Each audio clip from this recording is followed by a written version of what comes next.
ओम शांति। मीठे मीठे बच्चे,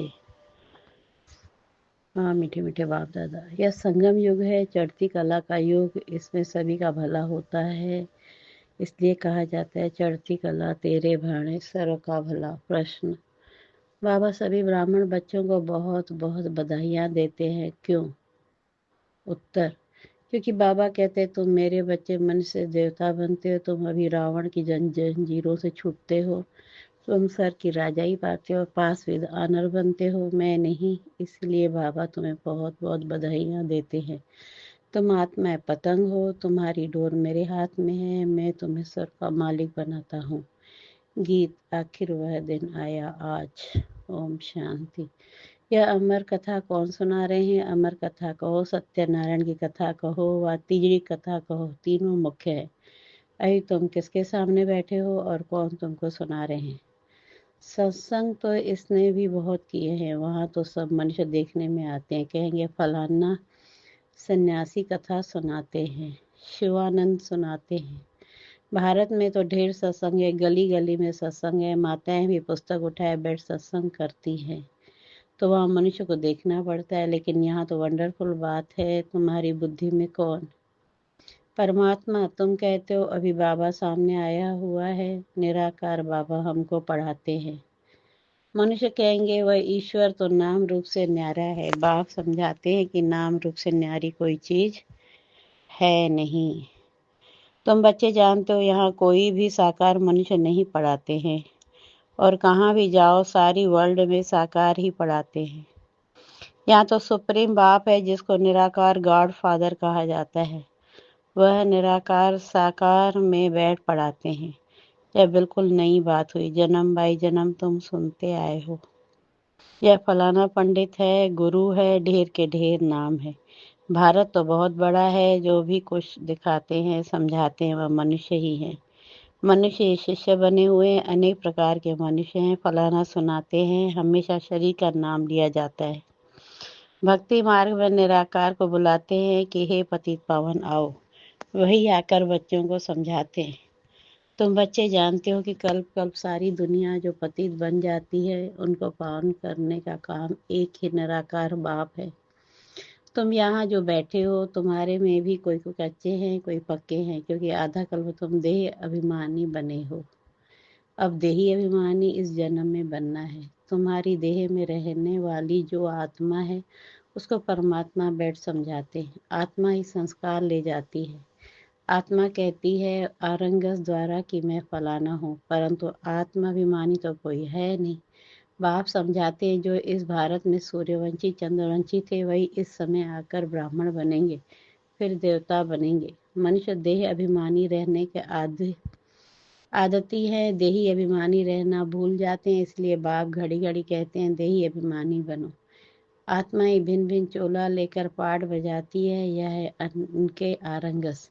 अब बाप बच्चों कहते हैं मन मना भव। बाकी सिर्फ गीता पढ़ने से कोई राज्य भाग थोड़ी मिल सकता है।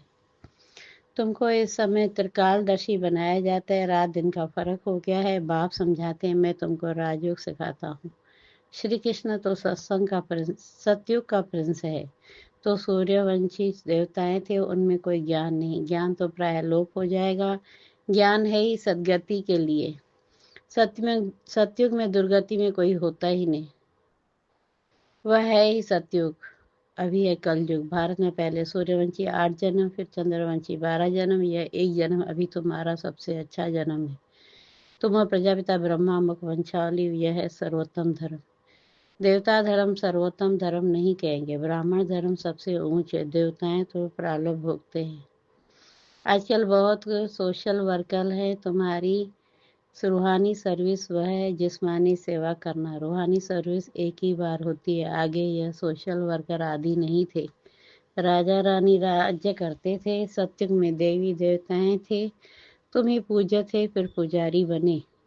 लक्ष्मी नारायण द्वापर में जब वाम मार्ग में जाते हैं तो मंदिर बनाते हैं। पहले पहले शिव का बनाते हैं, वह सर का सदगति दाता, तो उनकी जरूर पूजा होनी चाहिए। शिव बाबा ने ही आत्माओं को निर्विकारी बनाया था ना। फिर होती है देवताओं की पूजा, तुम ही पूज्य थे, फिर पुजारी बने। बाबा ने समझाया है, चक्र को याद करते रहो। सीढ़ी उतरते उतरते एकदम पट पर आकर पड़े हो। अब तुम्हारी चढ़ती कला है, कहते हैं चढ़ती कला तेरे भाणे सर का भला। सारी दुनिया का मनुष्य मात्र की अब चढ़ती कला करता हूँ।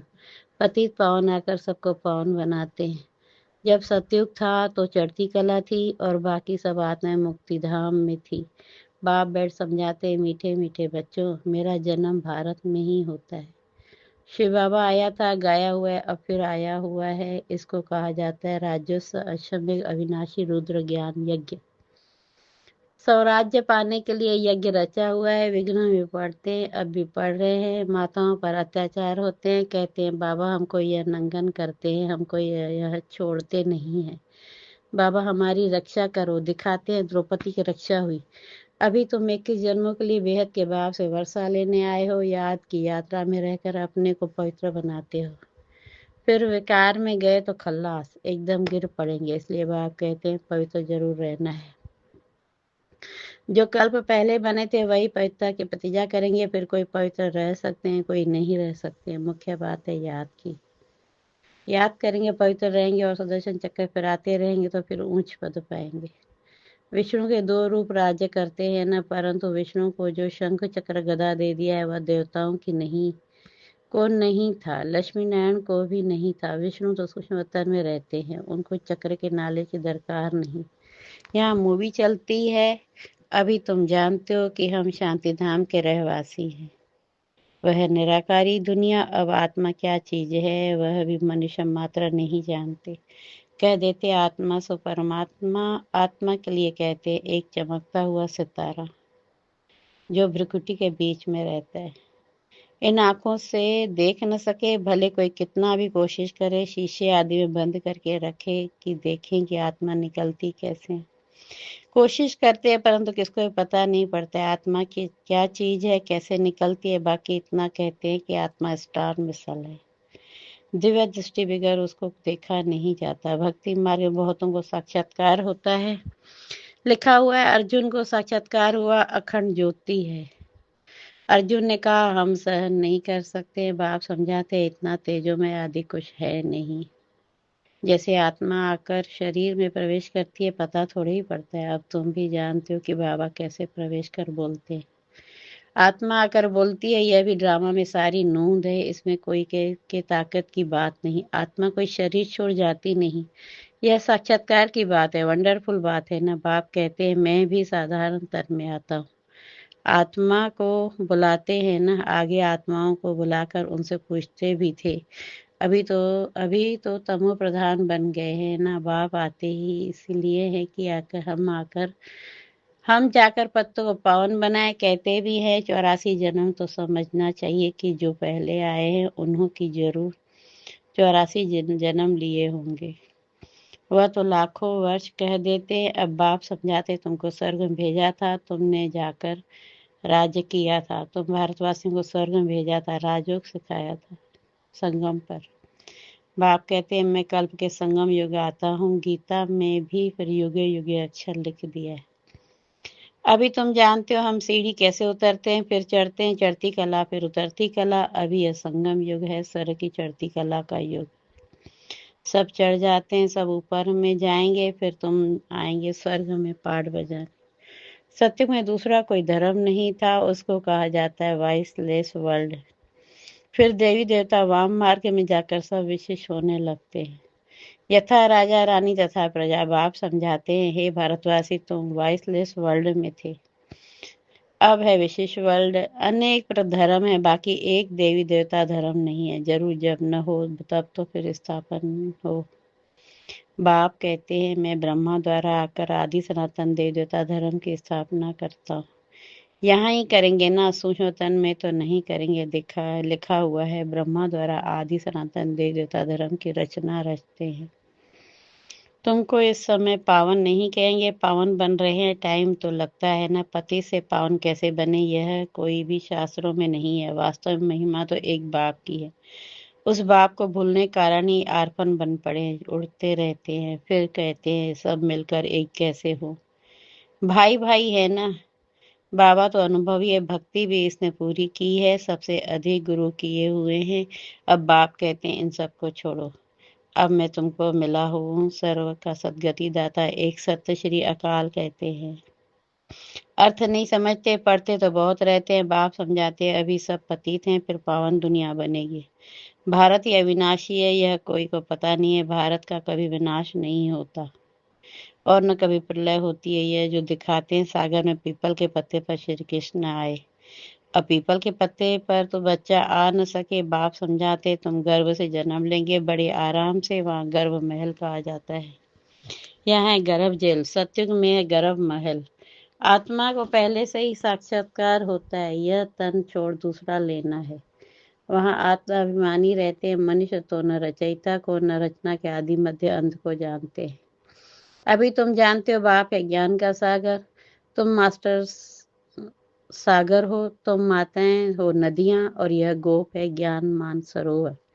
यह ज्ञान नदियां हैं, तुम हो सरोवर। प्रवृत्ति मार्ग चाहिए न तुम्हारा, पवित्र गृहस्थ आश्रम था, अभी पतित है। बाप कहते हैं यह सदैव याद रखो कि हम आत्मा है। एक बाप को याद करना है, बाबा ने फरमान दिया है कोई भी देहधारी को याद न करो। इन आंखों से जो कुछ देखते हो वह सब खत्म हो जाना है, इसलिए बाप कहते मन मना भव मध्याजी भव। इस कब्रिस्तान को भूलते जाओ, माया के तूफान तो बहुत आएंगे, इनसे डरना नहीं है। बहुत तूफान आएंगे परंतु कर्मेंद्रियों से कर्म नहीं करना है। तूफान आते हैं तब जब तुम बाप को भूल जाते हो। यह याद की यात्रा एक ही बार होती है, यह मृत्यु लोक की यात्रा है, अमर लोक की यात्रा यह है। तो अब बाप कहते हैं कोई भी देहधारी को याद न करो।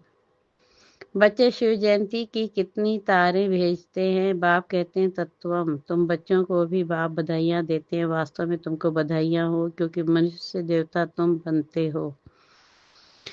फिर तो पास विद ऑनर होगा, उसको जास्ती मार्क्स और अच्छा नंबर मिलेगा। बाप तुमको बधाइयाँ देते हैं कि अब तुम रावण की जंजीरों से छूटते हो। सभी आत्माएं पतंगे हैं, सबकी रस्सी बाप के हाथ में है, वह सबको ले जाएंगे। स्वर्ग के सदगत दाता है, परंतु तुम स्वर्ग की राजाई पाने के लिए पुरुषार्थ कर रहे हो। अच्छा, मीठे मीठे से खिलाते बच्चों प्रति माता पिता बाप दादा का याद प्यार और गुड मॉर्निंग गुड मॉर्निंग। रूहानी बाप की रूहानी बच्चों को नमस्ते नमस्ते नमस्ते। और हम रूहानी बच्चों की रूहानी बाप दादा को याद प्यार गुड मॉर्निंग नमस्ते नमस्ते। शुक्रिया बाबा, शुक्रिया शुक्रिया। धारणा के लिए मुख्य सार, पहली पॉइंट, पांचवी धारणा होने के लिए एक बाप को याद करना है। किसी भी देहधारी को याद इन आंखों से जो दिखाई देता है उसे देखते भी नहीं देखना है। दूसरा, हम अमर लोक की यात्रा पर जा रहे हैं, इसलिए मृत्यु लोक कुछ भी याद न रहे। इन कर्मेंद्रियों से कोई विकर्म न हो, यह ध्यान रखना है। वरदान, अपने शिक्षा स्वरूप द्वारा शिक्षा देने वाले शिक्षा संपन्न योग शिक्षक भव। अपने शिक्षा स्वरूप द्वारा शिक्षा देने वाले शिक्षा संपन्न योग शिक्षक भव। योग शिक्षक उसे कहा जाता है जो अपने शिक्षा स्वरूप द्वारा शिक्षा दे, उसका स्वरूप ही शिक्षा संपन्न होगा। उनका देखना चलना भी किसको शिक्षा देगा। जैसे साकार रूप में कदम कदम हर कर्म शिक्षक के रूप में प्रैक्टिकल देखा, जिसको दूसरे शब्दों में चरित्र कहते हैं। किसी को वाणी द्वारा शिक्षा देना तो कॉमन बात है, लेकिन सभी अनुभव चाहते हैं तो अपने श्रेष्ठ कर्म श्रेष्ठ संकल्प की शक्ति से अनुभव कराओ। स्लोगन, संकल्पों की सिद्धि प्राप्त करने के लिए आत्म शक्ति की उड़ान भरते चलो। ये अव्यक्त इशारे एकता और विश्वास की विशेषता द्वारा सफलता संपन्न बनो। संगठन को एकता के सूत्र में पिरोने के लिए वाणी की शक्ति पर विशेष ध्यान दो। वाणी सदा निर्मल हो, कम बोलो, धीरे बोलो, मीठा बोलो, सम्मानजनक बोल ही बोलो। अभी तक साधारण बोल ज्यादा है, लौकिक अलौकिक बोल हो, फरिश्तों के बोल हो, हर बोल मधुर हो। अभी इस बात पर अंडरलाइन करो, तब प्रतिष्ठा होगी। ओम शांति। शुक्रिया बाबा, शुक्रिया।